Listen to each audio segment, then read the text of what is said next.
तो ये लिया हमने क्वेश्चन जो कि है आपका EC 2014 में आया था। क्वेश्चन क्या कह रहा है, if A and B are constant the most general solution of the differential equation is. तो ए और बी आपको कांस्टेंट दे रखे हैं, तो कांस्टेंट है वो, तो उसमें तो कोई दिक्कत नहीं है। आपको मेनली क्या बताना है कि इस डिफरेंशियल इक्वेशन का इनमें से कौन सा सॉल्यूशन होगा। ठीक है, तो हम सॉल्यूशन इस डिफरेंशियल इक्वेशन का फाइंड आउट करेंगे। तो सबसे पहले हम लोग इसको नॉर्मली लिख देते हैं D square X upon D T square को हम डी स्क्वायर लिखेंगे plus 2d plus 1 equals to 0, M square plus 2m plus 1 equals to 0। Observe equation, तो ये आ गई m प्लस 1 का whole square is equals to 0। ठीक है, तो मतलब आपके पास दो रूट्स है, m इक्वल्स टू -1 और -1, ये आपके दो रूट्स है। तो आप इसकी CF कैसे लिखोगे, CF कैसे लिखा जाएगा आपका। अब रिपीटेड रूट्स है, ठीक है, तो रिपीटेड रूट्स है तो मैंने बताया था कि हो जाएगा C1 प्लस C2x e की पावर -x। अब x तो नहीं है, हम लोग जो अब मतलब हम तो y और x में लेते हैं, इस वजह से x लिख देते हैं। अब यहाँ x और t में है, तो यहाँ इस वजह से जो आपका इंडिपेंडेंट वेरिएबल है t, वो आपका यहाँ आएगा, तो ये हो जाएगा C1। अब इसे अगर हम खोलेंगे तो it will B C1 e की power -t plus C2 e की पावर t e की पावर -t।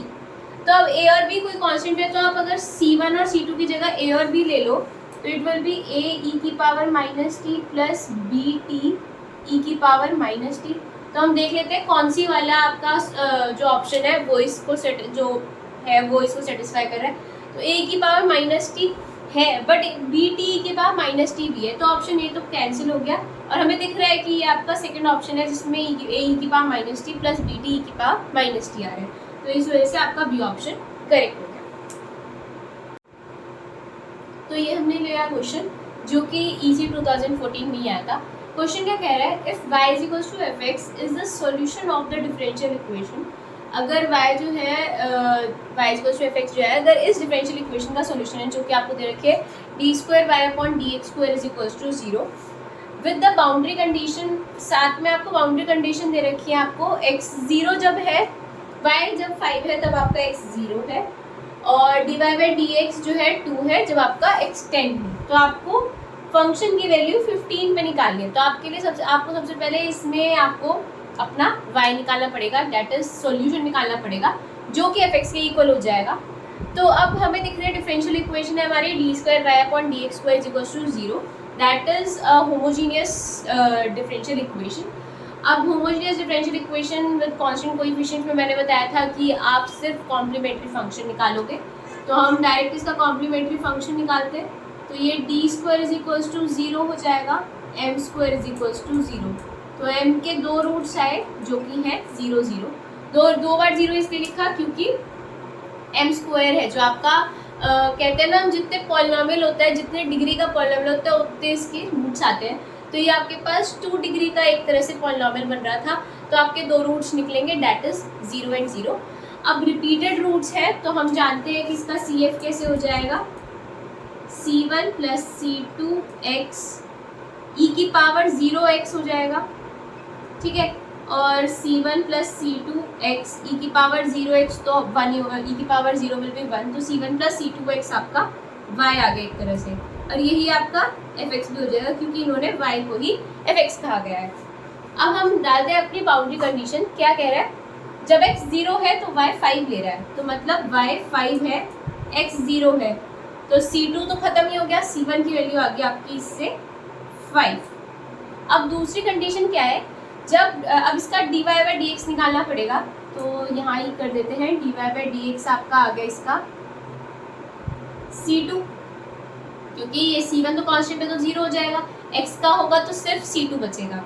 अब D Y by D X आपको 2 दे रखा है, x इक्वल्स टू 10। अब यहाँ x तो कुछ है ही नहीं, तो सीधा आपको C2 की वैल्यू मिल गई 2, C1 की वैल्यू 5, C2 की वैल्यू 2, इसमें हम सब्स्टिट्यूट कर देते हैं, तो आपका y कितना आया, C1 इज 5 प्लस 2x। अब हमें क्या निकालना है, जब x आपका 15 होगा तब y की वैल्यू क्या आएगी, या तब f ऑफ 15 क्या लेगा, तो y is equals to 5 plus 2 into 15, तो 5 प्लस 13 दैट इज 35, तो y जो है आपका 35 होगा, या f(15) जो है वो 35 लेगा आपकी वैल्यू। ये सब कंडीशन लिखने के बाद आपको y की वैल्यू 35 मिल गई। तो ये बहुत सिंपल सा क्वेश्चन था, सिर्फ कुछ नहीं करना था इसको, आपका इससे आपको जो यहाँ पे डिफरेंशियल इक्वेशन मिल रही है उससे आपको CF निकालना था। बाउंड्री कंडीशन मेनली मैंने पहले भी बताया, बाउंड्री कंडीशंस होती हैं, इनसे सिर्फ आपकी कांस्टेंट की वैल्यू निकलती है, जिससे कि आपको एक नॉर्मल सा डिफरेंशियल इक्वेशन मिल जाए या सिंपल सा आपको एक अपना फंक्शन मिल जाए या सॉल्यूशन मिल जाए, और फिर आप उसमें x की कुछ भी वैल्यू डालोगे तो y की ऑब्वियसली आपको कुछ ना कुछ वैल्यू मिलती रहेगी। तो मेनली बाउंड्री कंडीशंस आपको कांस्टेंट की वैल्यू रिमूव करके एक नॉर्मल सी सॉल्यूशन देने के लिए होती है। तो अब हमने लिया ये वाला क्वेश्चन जो कि ME 2017 में आया था। क्वेश्चन क्या है, द डिफरेंशियल इक्वेशन के मैंने आपको d2y/dx² + 16y = 0 for yx with two boundary condition. साथ में आपको दो बाउंड्री कंडीशन दे रखी है कि जब आपका x 0 है तो dy/dx 1 ले रहा है, और जब आपका x = π/2 है तब आपका dy/dx -1 ले रहा है। तो इसके कितने सॉल्यूशंस होंगे, तो हम सॉल्यूशंस निकालने के लिए सबसे पहले हम अपना सॉल्यूशन निकाल लें, उसको डिफरेंशिएट करके ये कंडीशंस रखें, और उससे हमें पता चलेगा कि आपके पास नो सॉल्यूशन आ रहा है, एग्जैक्टली 2 सॉल्यूशंस आएंगे, उसके एग्जैक्टली 1 आएंगे, या फिर इनफाइनाइटली मैनी आएंगे। तो सबसे पहले हम लोग अपना इस डिफरेंशियल इक्वेशन को सॉल्व करते हैं, जो कि है d2y/dx² + 16y = 0। तो इतना तो मुझे पता चल गया कि मुझे सिर्फ CF निकालना है, तो मैं जल्दी जल्दी ये करूँ, d² + 16 = 0, यही होगी इसकी, मतलब m² + 16 = 0। तो अभी क्या बन रहा है, m = ±4i आ जाएगा। ये इसका आंसर जो है, जो रूट्स आएंगे वो आएंगे m = ±4i। अब ±4i आया तो हम लोग जानते हैं कि इमेजिनरी रूट्स जब आते हैं तो हमारा क्या हो जाता है, e की पावर रियल पार्ट, तो रियल पार्ट तो इसमें कुछ है ही नहीं, तो y = e की पावर रियल पार्ट तो हट गया, c1 cos बीटा, बीटा हमारा 4 है तो cos 4x + c2 sin 4x, ये हमारा अपना CF निकला है। मतलब एक तरह से अभी हमारा ये जो कॉम्प्लीमेंट्री फंक्शन जो निकला है वो इस तरह से निकल गया। अब हम डालेंगे इसमें अपने बाउंड्री कंडीशन। तो बाउंड्री कंडीशन पहली क्या कह रही है, dy/dx पहले निकालें, तो dy/dx आपका क्या हो जाएगा, ये हो जाएगा -4c1 sin 4x और +4c2 cos 4x, यही आएगा हमारा dy/dx। अब हमें क्या करना है कि जब x 0 पहले सब्स्टिट्यूट करना है, dy/dx को 1 लेना है, तो इससे आपको एक इक्वेशन मिल जाएगी। तो dy/dx 1 है, x जब 0 रखेंगे तो sin 0 हम जानते हैं इट विल बी 0, तो ये तो खत्म ही हो गया, और cos 0 हो जाएगा 1, और ये 1 हो गया, 4c2 तो तब भी बचेगा, तो आपके पास आ जाएगा 4c2। तो c2 की वैल्यू क्या आ गई आपकी, तो c2 की वैल्यू हमें 1/4 मिल गई। अब इसी वाले को मैं यहाँ पर कंडीशन को डालते हैं, x = π/2, तो π/2 डालेंगे तो ये sin 2π हो जाएगा, और ये cos 2π, तो sin 2π again it will be 0, तो हमारे पास सिर्फ cos 2π वाली बची, तो हम डालते हैं dy/dx, तो -1 है, 4c2 और cos 2π हमारा 1 ही रहता है, तो यहाँ से c2 की वैल्यू हमें -1/4 मिल रही है। अब अगर हम ये चीज़ देखें, यहाँ से c2 -1/4 आ रहा है, यहाँ से c2 1/4 आ रहा है, तो ये तो हो ही नहीं सकता कि आपको एक ही सॉल्यूशन से दो आपको c2 की वैल्यू मिले, और वो भी अलग अलग। अगर मिलनी चाहिए तो सेम मिलनी चाहिए थी, पर हमें तो -1/4 मिल रही है और एक बार 1/4 मिल रही है, तो इसी वजह से इसका जो हुआ वो नो सॉल्यूशन हो गया, क्योंकि जब कांस्टेंट की वैल्यू ही नहीं आपकी दोनों उससे डिस्कार्ड हो रही है कि ये और ये अलग अलग आ रही है, तो आपका कोई सॉल्यूशन नहीं बनेगा इससे। तो हमारा ए ऑप्शन इसका करेक्ट होगा। तो ये क्वेश्चन आपका EE और ECE 2018 में आया था। क्वेश्चन क्या है, the solution of the differential equation के बिना आपको d2y/dx² -dy/dx -2y = 3e की पावर 2x, और साथ में आपको दो कंडीशंस गिवन है, तो आपको सॉल्यूशन बताना है कि इसका सॉल्यूशन क्या होगा। अब एक चीज़ आप जानते हो कि सबसे पहले तो हमें इसका सॉल्यूशन निकालना पड़ेगा क्या होता है, तो पहले हम CF निकालते हैं और फिर इसका PI भी निकालेंगे, क्योंकि आपके पास ये नॉन होमोजीनियस है।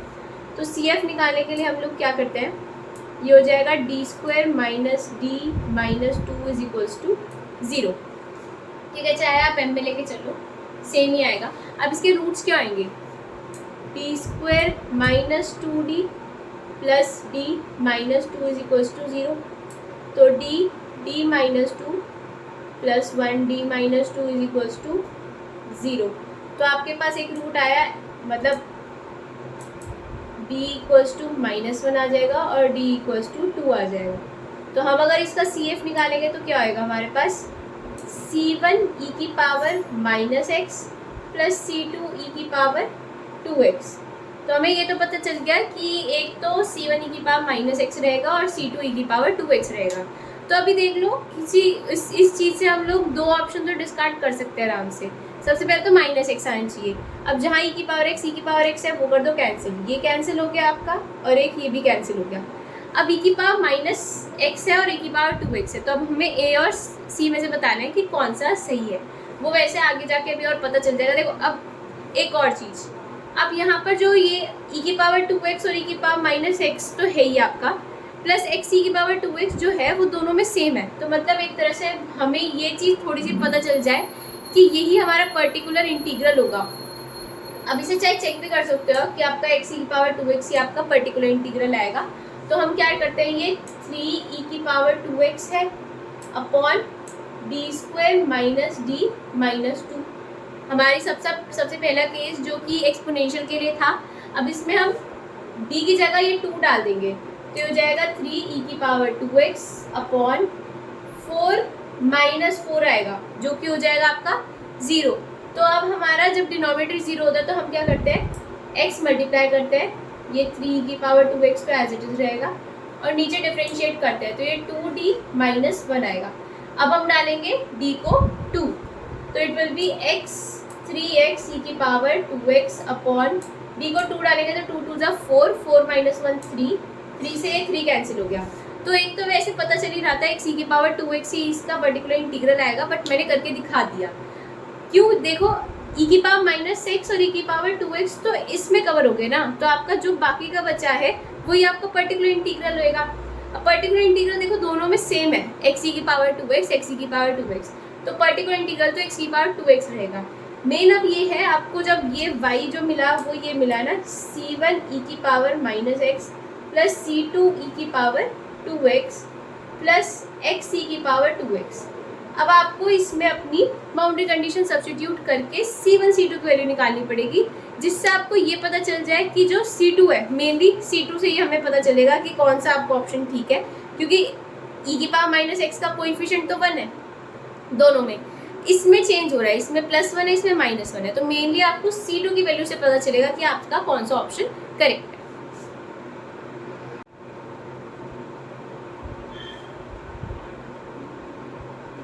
तो y हमारा ये आया था, मैं एक बार dy/dx निकाल देती हूँ क्योंकि हमें y' की भी ज़रूरत है, तो हम डायरेक्ट dy/dx निकाल देते हैं।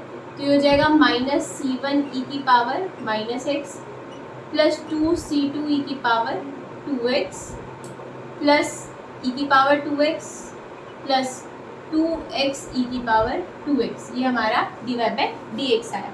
ठीक है, अब हमें सबसे पहले सब्स्टिट्यूट क्या करना है, जब x 0 है तो y 0 ले रहा है, तो इसमें y को 0 रखना है, x को 0 रखना है, तो आपको एक कंडीशन मिल जाएगी। अब x 0 रखेंगे ये खत्म, y रखेंगे 0 तो ये आ जाएगा आपके पास 0 is equals to c1 e की पावर 0 विल बी 1 तो ये c1 रहा प्लस c2 ये भी आपका ऐसे ही रहेगा, तो c1 इक्वल्स टू -c2। एक तो आपको वैल्यू इस तरह से आपको एक इक्वेशन मिल गई। ठीक है, अब dy/dx में क्या है, x 0 रखना है, y -2 लेगा, तो ये जो चीज़ है ये तो -2 आ गई और x 0 रखना है तो ये हो जाएगा -c1 प्लस 2c2 और प्लस 1, क्योंकि ये तो 0 हो जाएगा पर यहाँ e की पावर 0 विल बी 1 तो ये आ गया आपके पास 1 यहाँ। अब जब 1 को इधर लेके जाएंगे तो it will be -3 is equals to, अब c1 की वैल्यू मैं चाहे -c2 डाल सकती हूँ, तो यहाँ -c2 डालेंगे तो ये +c2 हो जाएगा, +c2 प्लस 2c2 तो ये -3 इज इक्वल्स टू 3c2, तो c2 की वैल्यू आ गई आपके पास -1।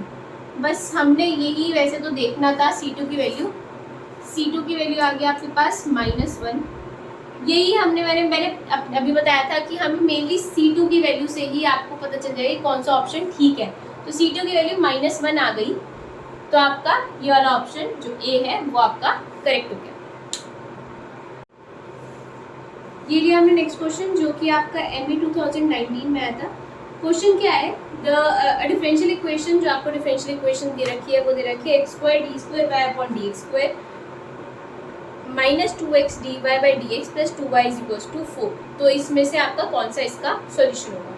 तो आपने अगर मेरी वीडियोस देखी है तो मैंने इसकी एक आपको अलग से पूरी टाइप कराई थी, जो कि होती है यूलर्स कॉशी यूलर्स करके, जो इस तरह से बनेगी। ये है आपका x² d² -2x d plus 2 = 4। और इसमें फिर हम x² d² तो d -1 लेते हैं, xd को d लेते हैं, और जो x होता है वो e⁻z में चलता है हमारा। तो अगर आपने मेरी प्रीवियस वीडियोस नहीं देखी हैं और ये टाइप अगर नहीं देखी है तो please go and watch that video, क्योंकि उसमें मैंने सबसे पहले मैंने आपको वेरिएशन ऑफ पैरामीटर सिखाया है, एक टाइप जो कि आपको सॉल्यूशन निकालने के लिए ही काम आती है। कॉशी यूलर्स सिखाया है मैंने, उसमें 5 तरह की पर्टिकुलर इंटीग्रल निकालने के लिए टाइप सिखाई है। तो ये इस तरह के क्वेश्चंस आपके पास बहुत मतलब काफ़ी बार होता है कि आपके पास ये वाला क्वेश्चन आ जाता है जो कि यूलर कॉशी वाला जो होता है, कॉशी यूलर्स करके जो आपके पास होती है ये टाइप, वो आ जाती है, जनरली आ जाती है। तो हमारे पास मेन होना चाहिए कि इसको पता होना चाहिए होती कैसे है।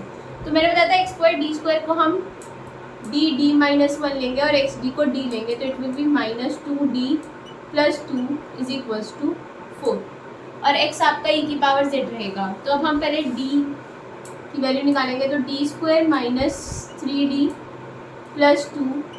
अभी हम ये 4 जो है इसको तो हम हटा के चल रहे हैं, अलग से करेंगे। अब इसका मेन आपका पहले ये होएगा जो आपका है जो आपकी अब ये CF से निकलेगा, तो ये हो जाएगा m² -3m plus 2 = 0, m² -2m -m plus 2 = 0, m -2 और -1 m -2, तो 2 रूट्स निकल के आ गया आपके पास m = 1 और m = 2। ठीक है, तो अब हम इसे डालेंगे तो ये आ जाएगा आपके पास y = c1 e⁻z plus c2 e⁻2z, क्योंकि अभी हम z में है। अभी अगर हम x में लेके जाएं तो e⁻z x है, तो it will B c1x plus c2 x²। तो अब देखो एक चीज़ हम डिस्कार्ड कर सकते हैं, 2 ऑप्शन इसे डिस्कार्ड कर सकते हैं। c1/x² नहीं आ रहा है, c1/x² नहीं आ रहा है हमारे पास कुछ, मतलब अगर आप इसे c1 ले लोगे, इसे c2 ले लोगे तो वही बन जाएगा। तो आपका इन दोनों में से आ रहा है। अब मेन है कि +4 होगा या +2 होगा वो देखना है। तो अब हमारे पास ये जो है इसको हम लोग एक्सपोनेंशियल में लिखेंगे और उसका पर्टिकुलर इंटीग्रल निकालेंगे। तो अब आप इसको 4e⁻0 × z लिख सकते हैं, क्योंकि e⁻0 विल बी 1, तो आपके पास 4 ही रहेगा, अपॉन ये हमारे पास इक्वेशन आई थी हमारी d² -3d plus 2, ये हमारे पास जो आई थी हमारी डिफरेंशियल इक्वेशन आई थी, क्योंकि अब हम z पे चल रहे हैं और फिर उसे x में कन्वर्ट कर देंगे। ठीक है, अब z को जब आप 0 रखोगे तो ये हो जाएगा 4/0 -0 + 2, तो ये आ जाएगा आपके पास 2। तो हमारे पास जो पर्टिकुलर इंटीग्रल आया वो आपका आया 2। तो इसके हिसाब से आपका जो C ऑप्शन है वो इसका करेक्ट होगा, क्योंकि हमने c1x² + c2x तो निकाल लिया था।